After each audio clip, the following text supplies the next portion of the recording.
When Squid Game first hit Netflix, it became a cultural phenomenon overnight. With its razor-sharp commentary on capitalism, compelling characters, and stunning production design, it wasn't just a show, it was an event. Fans dissected every clue, theorized about hidden meanings, and speculated endlessly about what a sequel could bring. Season 1 didn't just succeed because of its brutality or shocking twists. It worked because it balanced its spectacle with deeply human stories. Every game reflected the player's inner struggles, and every decision carried weight. So, when Netflix announced Season 2, expectations were sky high. Could it match the brilliance of its predecessor? Could it expand the lore while keeping us on the edge of our seats? Unfortunately, the answer, for many, is no. Today on CineSpectrum, we'll break down why Squid Game Season 2 fails to live up to the legacy of Season 1.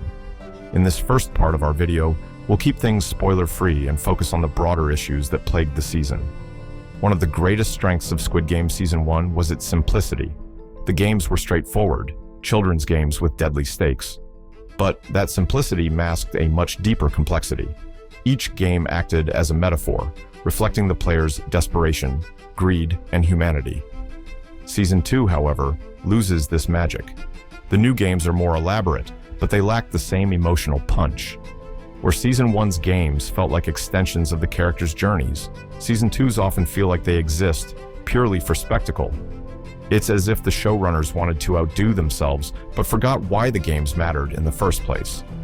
Another issue is the pacing.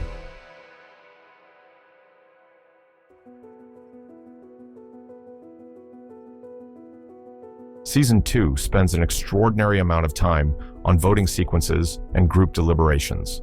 While democracy and choice were themes in Season 1, these moments never overstayed their welcome. In Season 2, however, these sequences drag on, often at the expense of character development or plot progression.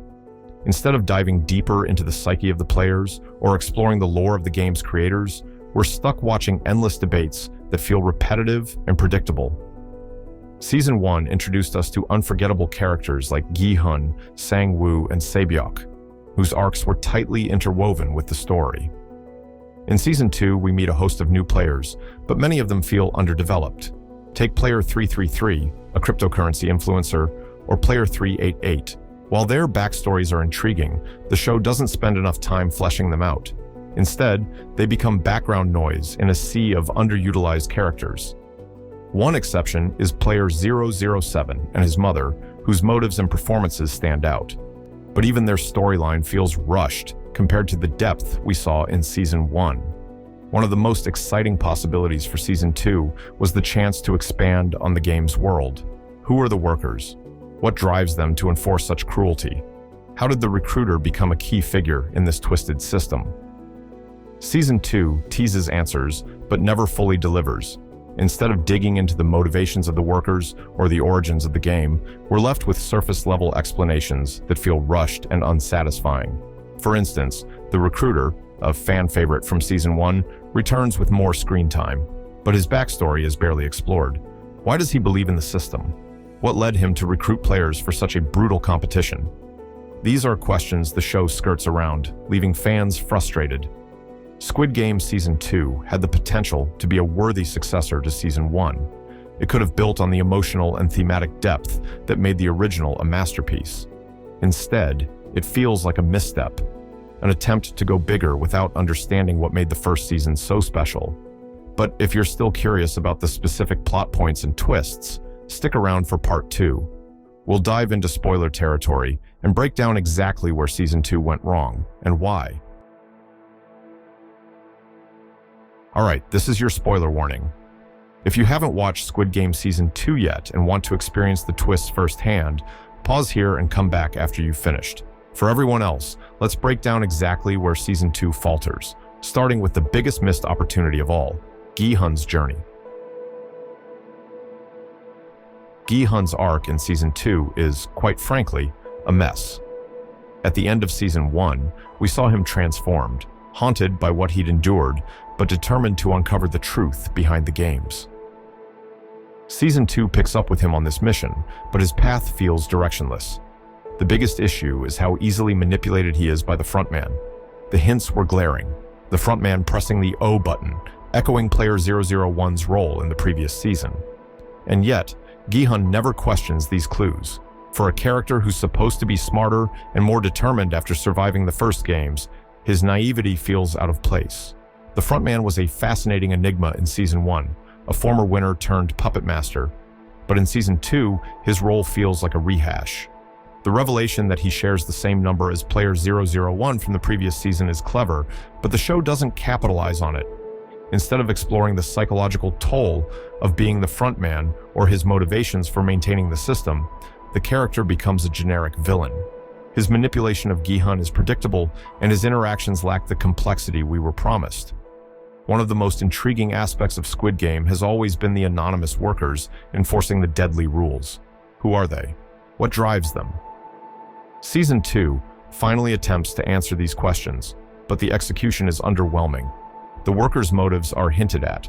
Some join out of desperation, others out of loyalty to the frontman.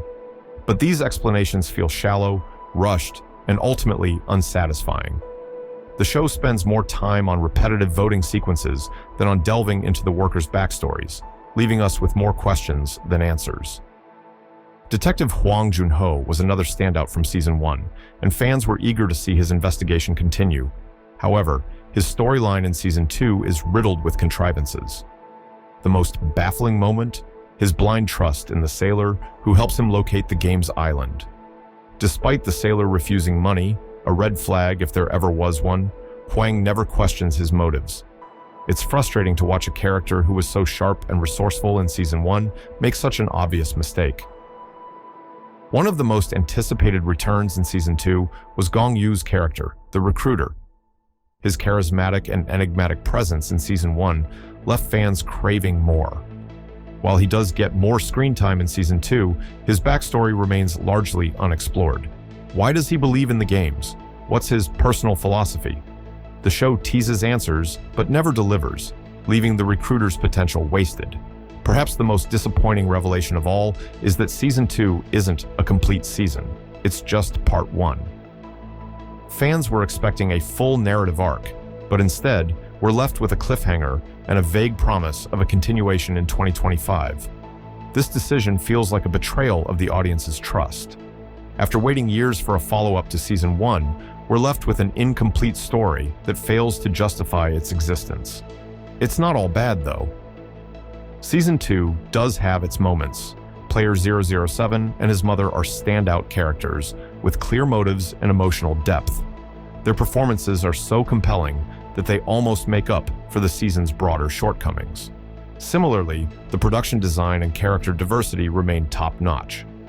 From the vibrant new sets to the nuanced performances of the supporting cast, these elements remind us of the brilliance that made Squid Game a global phenomenon. In the end, Squid Game Season 2 feels like a missed opportunity. It tries to expand on the world and characters we loved, but in doing so, it loses sight of what made the original so impactful.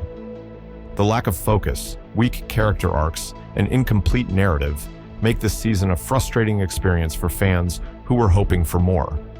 While there's still hope that the second part of Season 2 can redeem itself, for now, it's hard not to feel disappointed. What did you think of Squid Game Season 2? Did it meet your expectations, or were you left wanting more? Let us know in the comments below. And don't forget to like and subscribe to CineSpectrum for more in-depth video essays on your favorite shows and films.